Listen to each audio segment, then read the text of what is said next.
Hello, and welcome to the ILO's Future of Work podcast. I'm Steve Needham. Thailand's automotive sector produces around 1.45 million vehicles each year and employs close to 1 million workers. But today, the industry is navigating major transformation. The shift to electric vehicles, the rise of automation and AI, and growing expectation from workers, consumers, and global markets.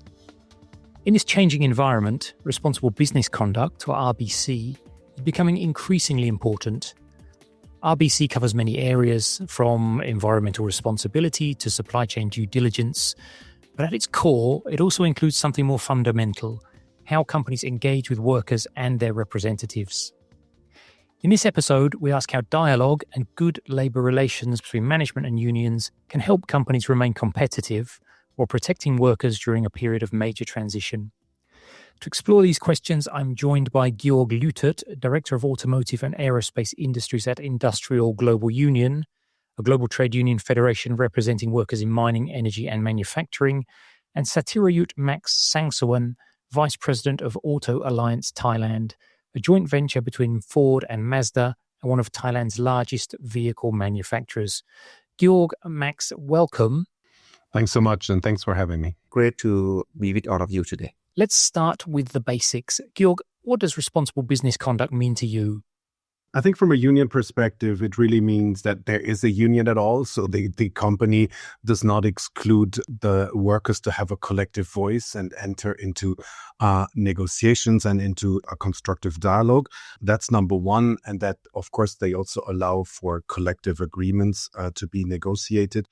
And then finally, it's everything around what I would call the democracy in the workplace. So there is continuous exchange between the parties and a common spirit of finding solutions together to make it better. And finally, there is this dimension of the society. So our factory is not an isolated place. It is always embedded in the society, and it needs to have this broader view of to do good things for the society as well. And Max, from an industry perspective, how would you explain RBC? My understanding, RBC means collaborative, means co-creation, means productivity, means industrial peace, means win-win solution, means sustainable labor relations. It means trust between one another. It means continued improvement, continued investment, from the parent company to AAT, to the company, and make us have the rapid growth and make us continue our operation in AAT in Thailand forever. This is the RBC in my view.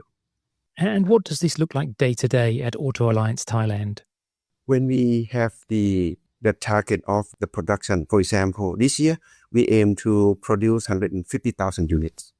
We share to employees, we share to our labor union, and we break into months that how many units that we are going to produce per month. So those sort of things that we share, we inform, and we listening to the employee's voice, and that kind of target will exchange, with the success in terms of the objective setting back to the company. And how are you achieving this kind of collaboration? Every time when we have the labor negotiation, and my senior management say that, why don't we change our mindset, from labor negotiation to be constructive labor discussion.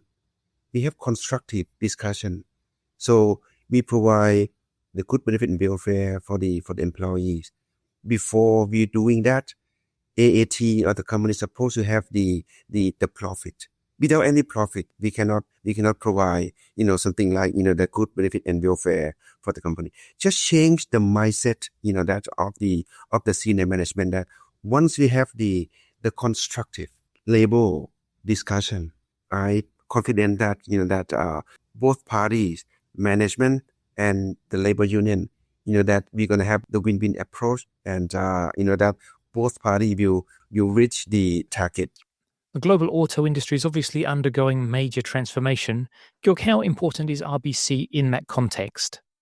It's of tremendous importance, actually, because if you look at what is happening, already today in the global north is that many auto workers are losing their jobs due to the introduction of electric vehicles, and which means less work, right? Because these electric vehicles are less complex from a parts perspective.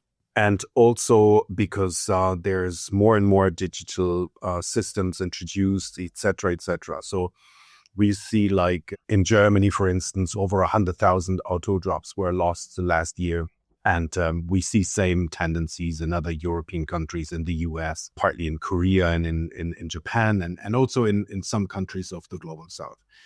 What we also see is that companies, in most of the cases, try to take quite a responsible stance because they are willing actually to compensate the workers quite substantially from a financial perspective. But at the very end, the solution, of course, is that these colleagues leave the company and lose their jobs. And I mean, these jobs will be lost forever, right? So they will probably not come back. And then I guess responsible business conduct in this context of the transformation should even mean more, because we have to look at the society as such.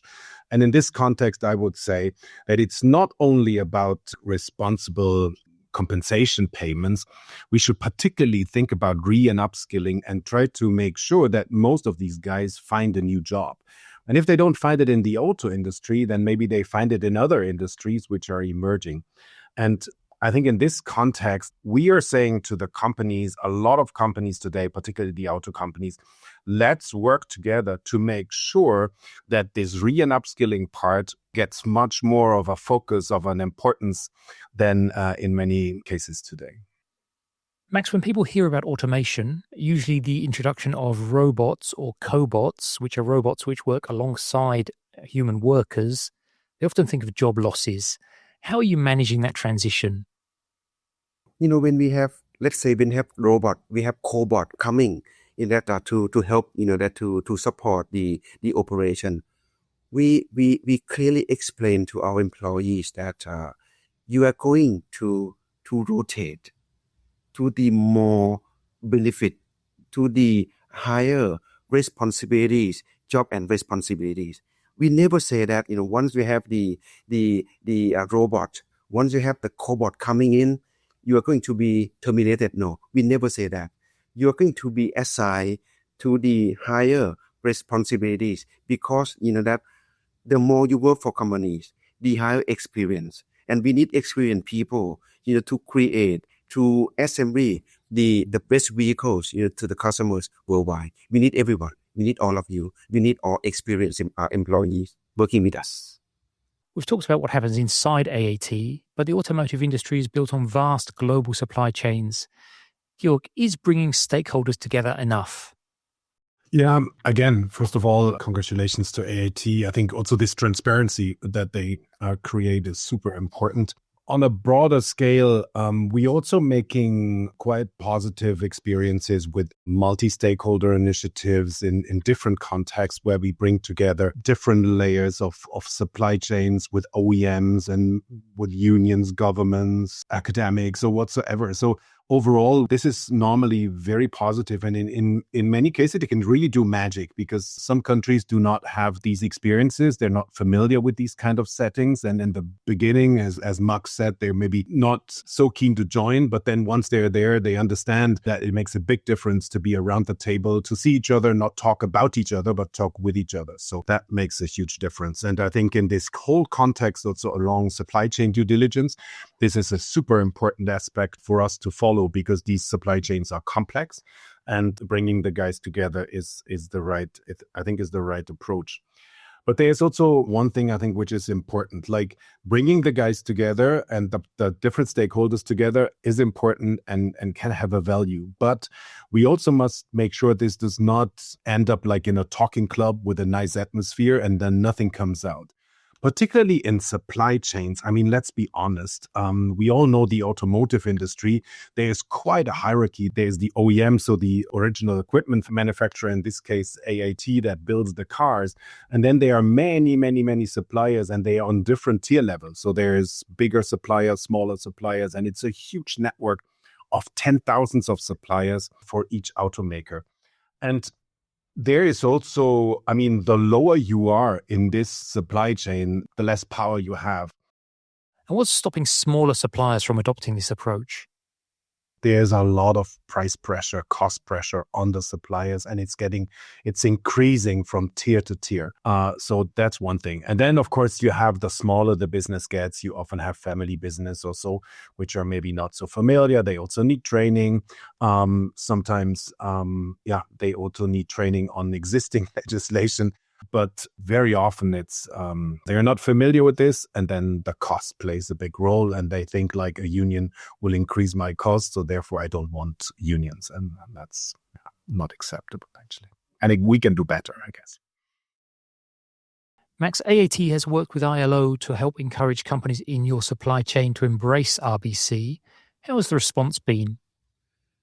I would say thank you to ILO Thailand that you provide that good training class, not only for AAT and our labor union, but we are trying to get something like at least 20 AAT suppliers that to have the same understanding. This kind of training conduct by ILO Thailand, and we have received lots of positive feedback, from our suppliers.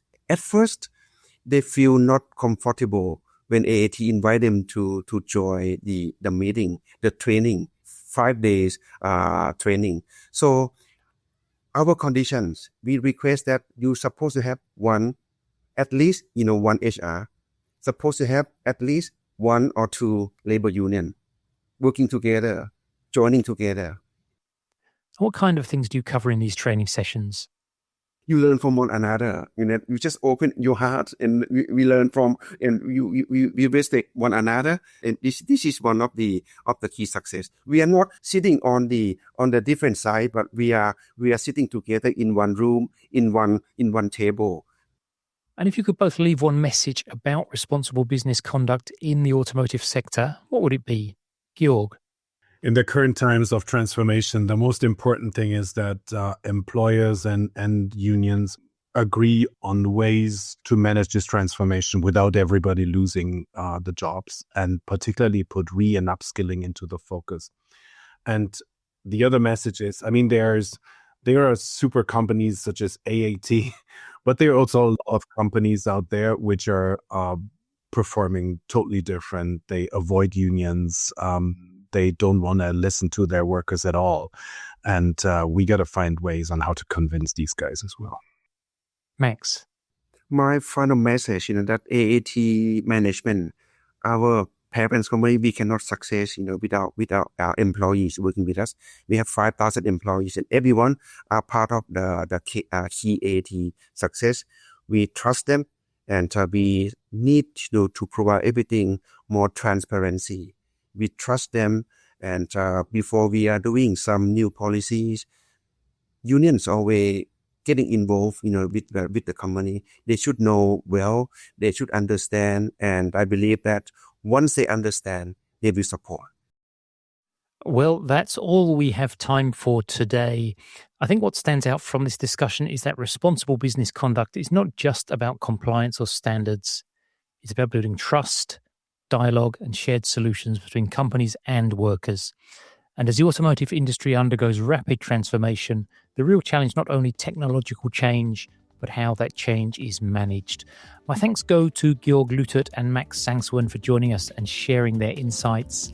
Thanks also to you, our listeners. If you'd like to learn more about responsible business conduct and the ILO's work in this area, you can visit the ILO website at www.ilo.org. You can also stay up to date by following the ILO on social media. Our handles are at ILO on Facebook, LinkedIn, TikTok and X, and at ilo.org on Instagram.